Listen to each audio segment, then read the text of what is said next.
Dasyam, servant. We are just a simple servant. Just like us, Lord Hanuman. Hanuman epitomizes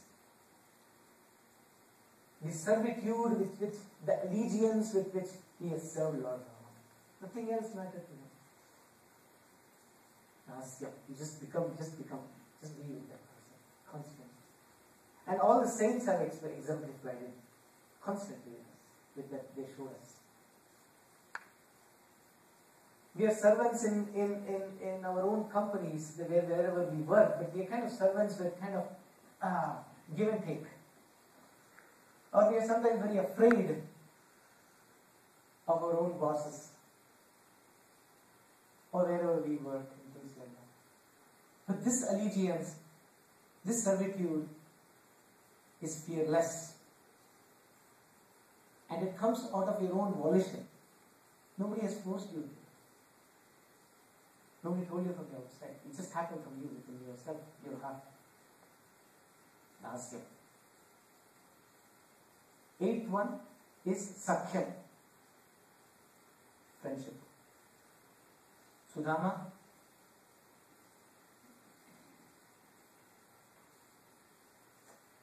Sudama and Krishna. 2.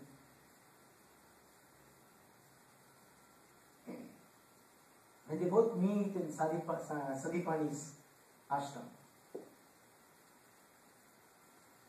And one of those days they go out in search of the cows.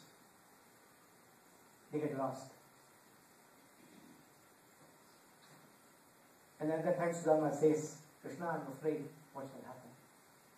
Krishna touches him. You're in good hands to take care of you. That started the friendship. And the friendship between the two was so beautiful that after even Krishna became the king, he never went and sought any of the things that, in terms of riches and things like that. Children, everybody were like still poor. He could just make do with what was going on. And when his wife sends him to Dwaraka with the poha, this Uttariyam, he is elated. Krishna is just elated. Normally, we would be the person who were offering all the things to Krishna. In this case, he welcomed him with sandalwood, rubbed sandalwood on his body because he was so tired, washed his feet, and all those things started to happen. That was the kind of upacharam, that was the kind of welcoming that the divine energy provided over to Sudama. Talking about sandalwood. Some of us, I use essential oils for a lot of things.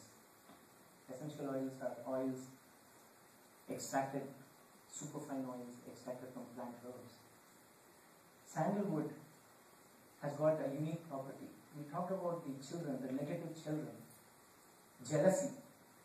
Jealousy, when it happens to us, we are never able to figure out why we are jealous. It's a very quiet, negative child. One of the ways that one can overcome jealousy is use of sandalwood. So sandalwood oil, when you go to India, in Kaveri Emporium, or in Pondicherry, or Aurobindo Ashram, you get sandalwood oil. Very, very hot. Use sandalwood oil.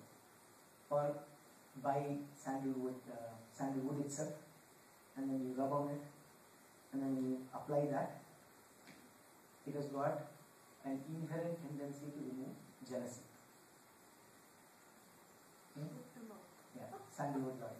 There are a lot of good oils that I use. Medicinally, it is very good. And sandalwood oil, that's the importance of sandalwood. That's the reason why we use sandalwood. Other than the fact that it's sweet smelling and all those good things. So Sakhyam. Once you have made him your friend, there is absolutely no way, 100% guarantee that he will let go of you. You just have to take just one step. and that's it. And how that will happen is, first we are going to be believing. We believe in something. And then when the belief happens, then we take a leap of faith. And once we start to experience, then nothing else is needed. We don't need proof, we don't need beliefs, we don't need leap of faith, everything is done. I believe that the new airliner that's been provided, that has been constructed by Boeing, the latest one, can fly. The pilot believes it first time. And the first time when an aeroplane is given to him, it's a leap of faith that makes him sit in the cockpit and boldly go where nobody has ever gone. It's a leap of faith.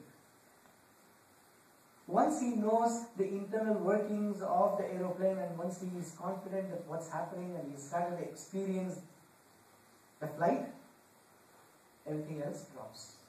Belief drops, leap of faith drops. Why? Because experience has kicked in. It's very important that we should believe, but belief, if we continue on for a long time, will lead to a lot of doubts. And hence, there has been a lot of emphasis that's been provided within our scriptures to take the leap of faith and jump into it and experience it, because once you have experienced it, there is no need for anybody else to tell anything else. And at that time, when the leap and the experience happens, you become very quiet in nature. Until then, the belief is there will be always Vak-Vivad. There will be always arguments and counter-arguments that shall be happening. But once you have experienced it, you will not even participate whether there is God or whether there is no God.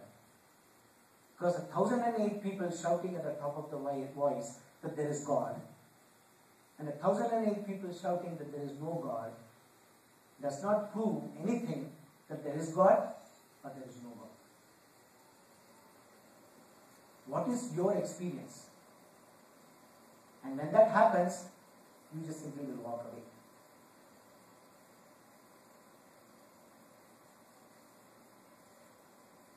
I'm reminded of this apple.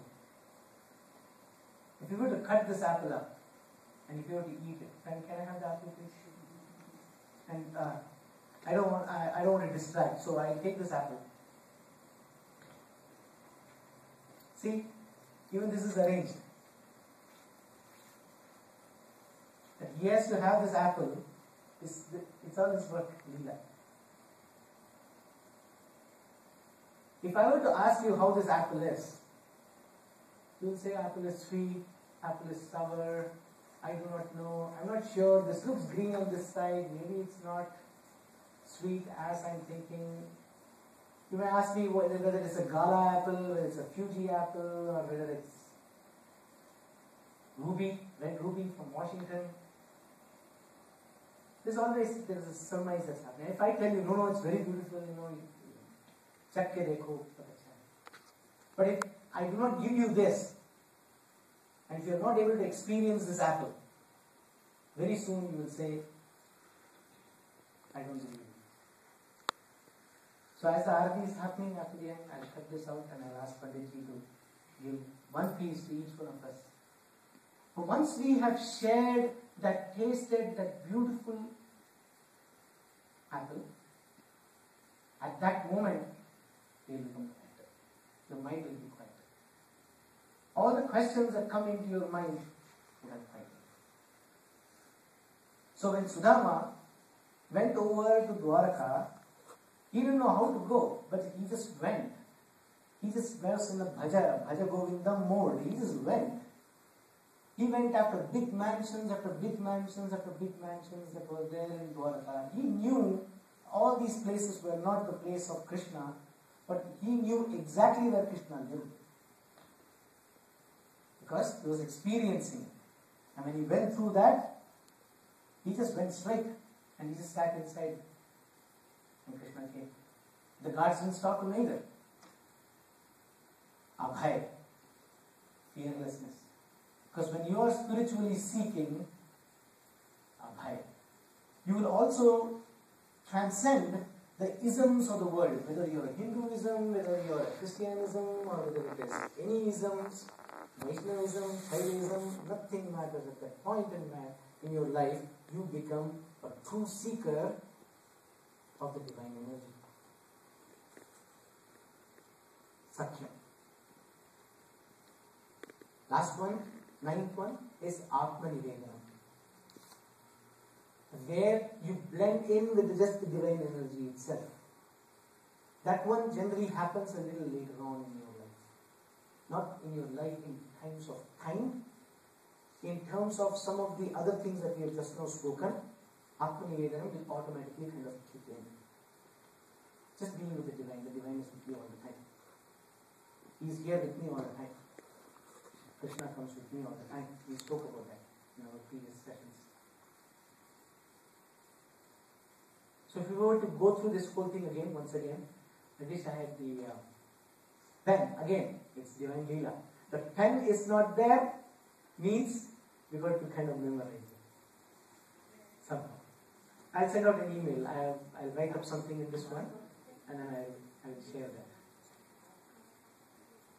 Shravanam Kirtanam Vishnoha Smaranam Padasevanam Archanam Vandanam Dasyam Sakhyam Atmanivedanam. 9. You can pick any ones that you like. Anything that comes naturally out of these 9. Pick anything. Sometimes you may be able to pick 1, sometimes you will be able to pick 2, 3, whichever. Nothing is better or nothing is below or anything like that. Remember, you are an individual, you are special.